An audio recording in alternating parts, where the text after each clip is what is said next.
আচ্ছা ভাইয়া, আপনার কি মনে পড়ে লাস্ট কবে আপনি ইলিশ মাছ খেয়েছেন? কবে ইলিশ মাছ খাইছি সেটা মনে করে কোনো লাভ আছে? আচ্ছা ভাইয়া, ভাবেন যে সবচেয়ে টপ সাইজের কীর্তিনাচার ইলিশ, কীর্তিনাশা কি? পদ্মার আর এক নাম কীর্তিনাচা। জানি আমি। যেই কীর্তিনাচার ইলিশ আপনি মনে করেন যে উঠোনের মধ্যে দোয়া কলা পাতা বিছিয়ে দিলেন, কলা পাতা বিছিয়ে সেখানে চকচক করে একটা বটি রাখলেন, আর সেই কীর্তিনাচার ইলিশ মাছটা রাখলেন। মনে করেন যে এই যে একটু উঁচু হয়ে আছে পেটটা ইলিশ মাছের, ডিম। হ্যাঁ, সেই ডিমের কিনার দিয়ে আপনি বটিটা দিয়ে এইরকম করে লম্বা পেটিটাকে আলাদা করে ফেললেন, কচকচ কচকচ করে আলাদা করে ডিমটাকে আলাদা করে রাখলেন। ওইটা হলো দো পেঁয়াজা হবে, পেঁয়াজ মরিচ দিয়ে দো পেঁয়াজা।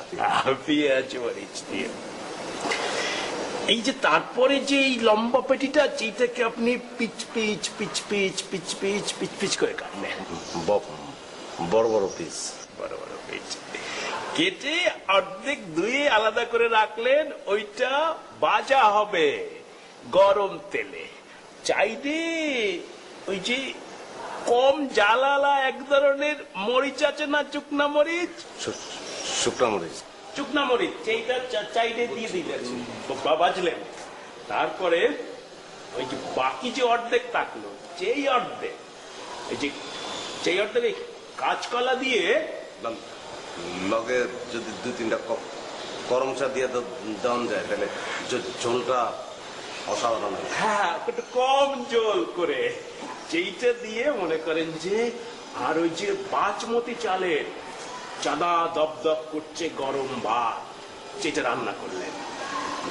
দিঘির জলে, ঠান্ডা জলে গোসল করে উঠে এসে শীতল পাটিতে বসে দাওয়ায় যেই গরম ভাতের মধ্যে আপনি দো পেঁয়াজা ডিম, কাঁচকলা ইলিশ আর ওই যে মরিচে ভাজা তেলে ভাজা যে ইলিশ, সেইটা নিয়ে কাগজি লেবু লাগবো। হ্যাঁ, কাগজি লেবু, সেইটা দিয়ে খেতে বসলে কেমন হবে?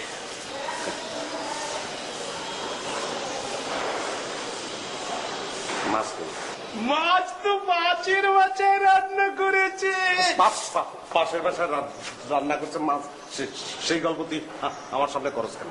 জানোস না আমি সকাল থেকে কিছু খাই নাই।